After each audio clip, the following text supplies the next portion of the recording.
Sejam muito bem-vindos à Conversa Atual. Com o aproximar das eleições legislativas antecipadas, damos voz aos cabeças de lista pelo Círculo de Beja dos partidos com assento parlamentar. É nosso convidado, Fausto Camacho Fialho, é o cabeça de lista do Partido Livre, aqui pelo Círculo Eleitoral de Beja. Antes de mais, muito obrigada pela disponibilidade. Seja bem-vindo aqui aos estúdios do Atual.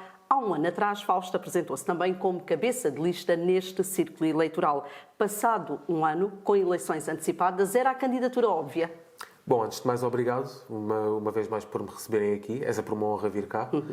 Bom, nós achámos que faria todo o sentido haver uma continuidade do ano passado para este. A situação de Beja não se alterou significativamente. Por mais que ouçamos que está tudo a acontecer e que está tudo em grande transformação, a realidade é que os problemas continuam, alguns até se agravaram, e nós sabemos que, da nossa parte, as nossas ideias são de fundo, são e mantém-se aquilo futuro. Que era proposto no ano passado. Sim, são projetos de longo prazo, são projetos de futuro, e sabemos que a nossa lista devia ser uma lista de continuidade. No nosso partido há um processo de primárias, pronto, eu fui a única a avançar, e o partido decidiu dar-me essa confiança uma vez mais e pronto, e estamos cá. Já vamos mais adiante nesta nossa conversa, naturalmente, detalhar algumas das ideias do LIVRE aqui para o Baixo Alentejo, mas continuemos ainda a falar da lista. Como é que caracteriza esta lista do LIVRE? Bom, uma vez mais, é uma lista de continuidade. Da lista anterior subiram dos suplentes o número 2 e o número 3. A nossa número 2 é professora, o que nos dá uma visão sobre aquilo que é o estado do nosso ensino em Portugal. O nosso número 3 também é professor, é músico, portanto é um homem ligado à cultura, o que nos dá uma perspectiva sobre outro ramo que é essencial à nossa vida. E na lista de suplentes temos duas novas adições, que são membros recentes do LIVRE, mas que fazem parte do nosso núcleo territorial do Alentejo, que escolheram Beja como a sua residência, e são um é médico, aqui no Hospital de Beja, a outra é a perspectiva da saúde. E a outra é psicoterapeuta, portanto temos aqui a área de saúde muito bem coberta também. No ano passado, em 2024, por assim dizer, foi a sua estreia. Sente-se mais preparado para esta batalha eleitoral? Sim, claro que sim. Parecendo que não, fazer uma campanha dá... são muitos quilómetros, são muitas pessoas com quem se fala. No ano passado tinha sido a sua primeira experiência. Em termos de campanhas legislativas, sim. E enquanto cabeça de lista. E enquanto cabeça de lista, obviamente. Pronto, fazer campanhas para uma junta de freguesia nada se compara com fazer campanhas para uma legislativa. Dá outro arcabouço? Obviamente que sim. Estar mais preparado. Estamos sempre a aprender. É sempre um percurso que se vai construindo. E nisso eu acredito que temos sempre muito a aprender. Sinto-me mais preparado na medida em que tenho mais confiança a falar com jornalistas, em ir à rua abordar as pessoas, em termos de ideologia, em termos de propostas, a preparação já lá estava. Portanto, nesse sentido, continuo com a mesma preparação de sempre a ouvir as pessoas, a ler as notícias. A preparação faz todos os dias a fazer um acompanhamento contínuo daquilo que é a nossa realidade, saber o que é a nossa região. Aqui no Círculo Eleitoral de Beja, o LIVRE, em 2022 teve 491 votos. No ano passado, 2024, teve 1.396. É este o objetivo? Continuar a crescer? Com certeza, com certeza. E este crescimento é um crescimento que é sustentado e sabemos que este crescimento deve-se, sobretudo, ao bom trabalho que temos tido na Assembleia. Nós temos tido medidas que são importantes para a vida das pessoas. Seja o subsídio de desemprego para as vítimas de violência doméstica, que fazem uma diferença enorme para quem quer sair desse ciclo, seja a aprovação do passe ferroviário nacional, que a AD e o Governo decidiram chamar o passe verde.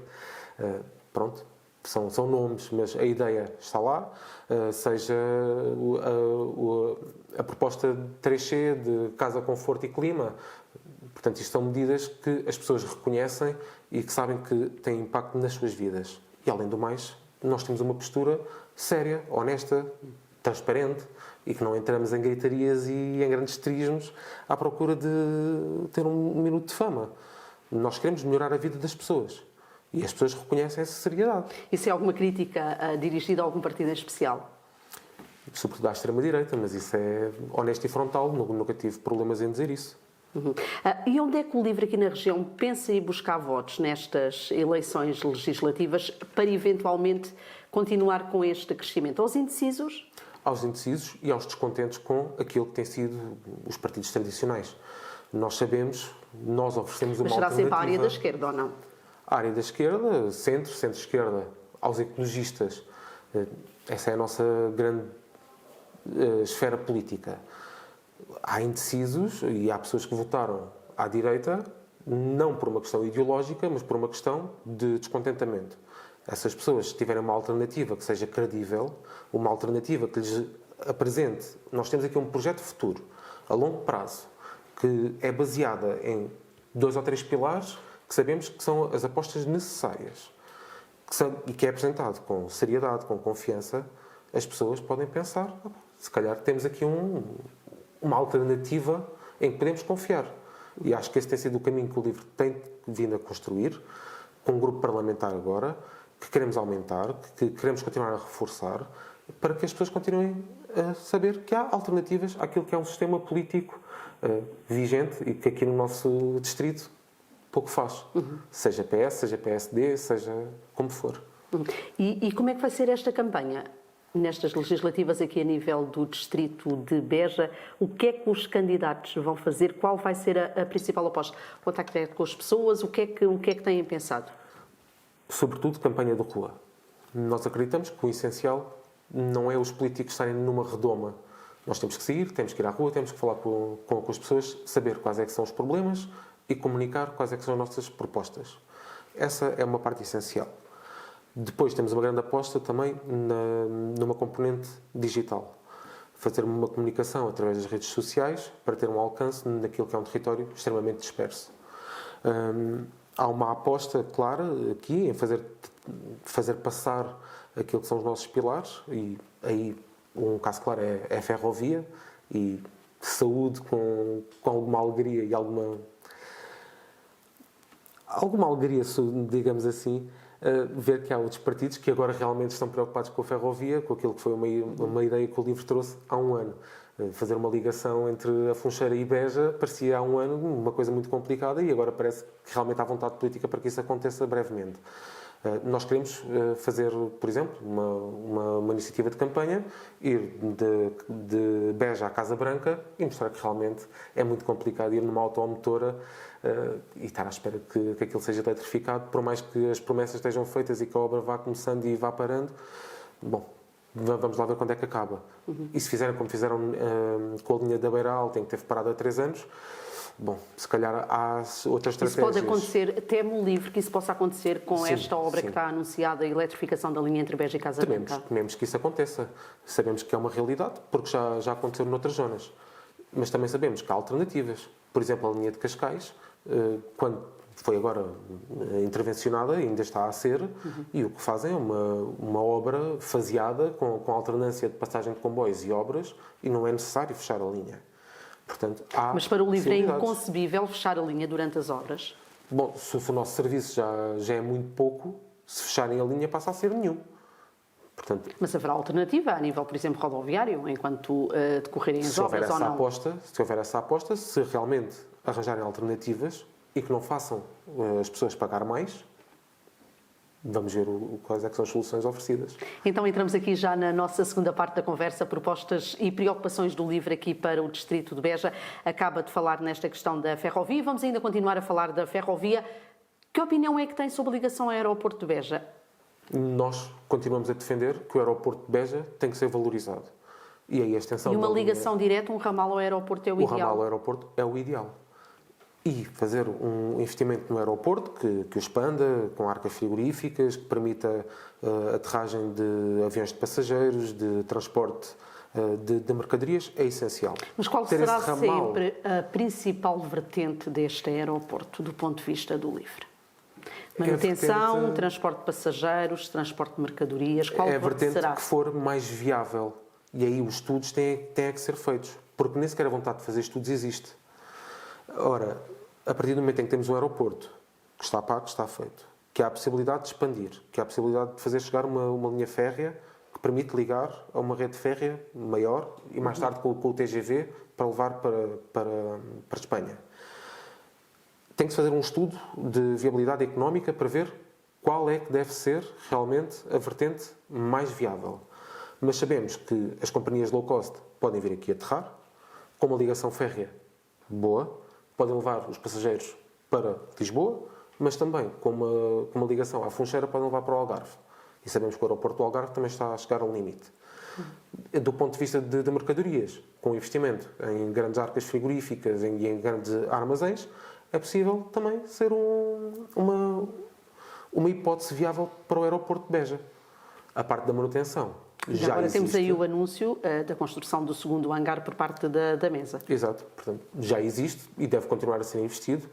Bom, e temos falado tanto em investimentos na área da defesa, passa também pela aviação, também pode ser uma componente que o aeroporto de Beja poderá ter em articulação com a Força Aérea. Falamos de acessibilidades ferroviárias e vem sempre também à conversa as acessibilidades rodoviárias. Temos agora aqui esta requalificação do IP8 até Beja. É para já suficiente do ponto de vista do LIVRE? Não. Sabemos que há muito mais por fazer. É urgente fazer esta requalificação do IP8 até Beja, sim. E não devemos esquecer a A26 até Beja? Não devemos esquecer a A26 até Beja. E sem portagens, porque isso houve. O Partido de Extrema-Direita quis tentar colar que o LIVRE foi contra o fim das portagens. Não é verdade, isso já foi desmentido. Devemos estender a A26 até Beja, devemos aumentar o IP8, devemos estender até Ficalho e devemos investir em vários, na malha viária que está extremamente danificada. Seja a N2, que fiz hoje, por exemplo, para vir até Beja, mas há sítios que não são buracos, que são verdadeiras crateras. À saída de Aljustrel, o cruzamento para vir para Beja ou para ir para Ferreira, tem um buraco com 1 metro. Tem havido um abandono, na requalificação, claro, destas estradas, tanto nacionais como municipais. Sim, sem dúvida. E os municípios vão fazendo os remendos que podem, e aqui leva uma outra bandeira do LIVRE, que é a regionalização, porque há uma transferência de competências para os municípios que não é acompanhada por verbas. Ora, isto tem que ser uma prioridade. Nós defendemos a regionalização, mas não é uma regionalização a qualquer custo. Tem que ser uma regionalização acompanhada de verbas específicas para os trabalhos específicos que os municípios têm que fazer. E aí o Governo Central tem falhado, porque não há um aumento dessas verbas que permitam os municípios acompanhar as necessidades diárias e de terreno. Portanto, há efetivamente um abandono, um desleixo geral com a rede viária, mas que não se pode culpar os municípios, porque os municípios, por mais que queiram, não o conseguem fazer. Mas esta questão da regionalização continua a ser viável do vosso ponto de vista, tendo em conta, pelo menos nos últimos anos, os partidos que nos têm governado parecem terem colocado a regionalização na gaveta? Bom, continua a ser viável e continua a ser essencial e constitucional.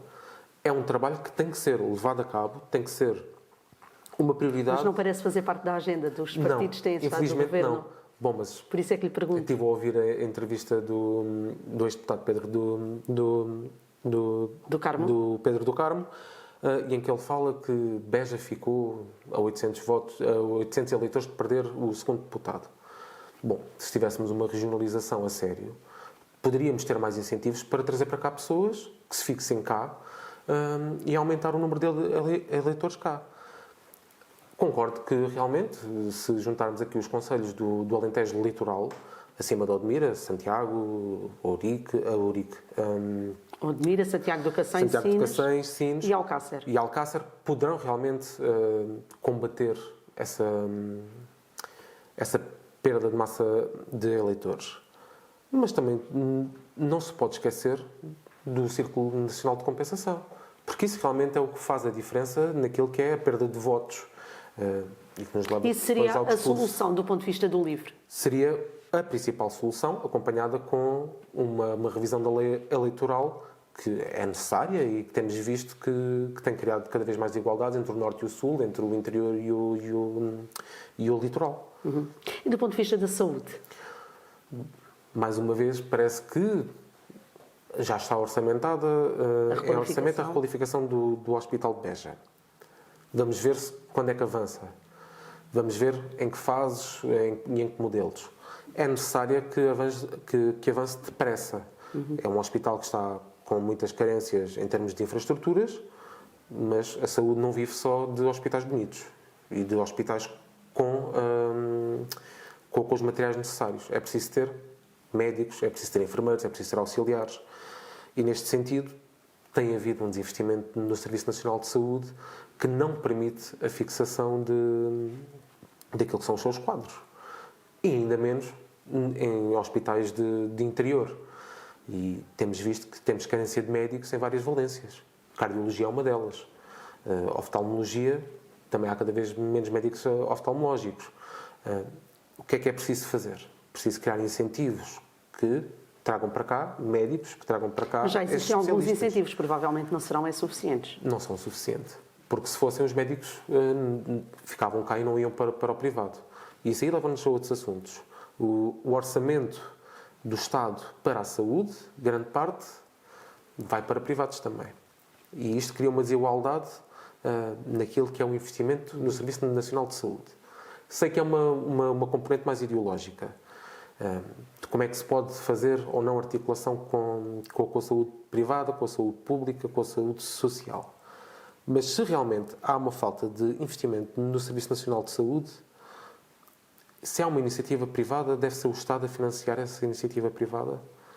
Não deve o Estado, primeiro que tudo, melhorar os salários dos seus profissionais, dar acesso a habitações dignas, dar acessos literais, com transportes de qualidade, com acessos rodoviários e ferroviários de qualidade.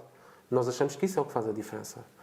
Mas também investir em cultura, em cidades de interior, porque isso também atrai as pessoas, também fixa as pessoas. Nós achamos que este pode ser um caminho que faça a diferença para atrair e fixar as pessoas aqui. Sejam médicos, enfermeiros, auxiliares, mas também professores. Porque também temos visto que cada vez há menos professores a virem para cá. Há menos professores no geral. E há menos professores em Beja. Há menos professores em Odmira. Em Odmira ainda há alunos que não têm professores em algumas disciplinas. Portanto, há coisas que o Governo tem que tomar como uma prioridade e tem que combater já com a máxima urgência.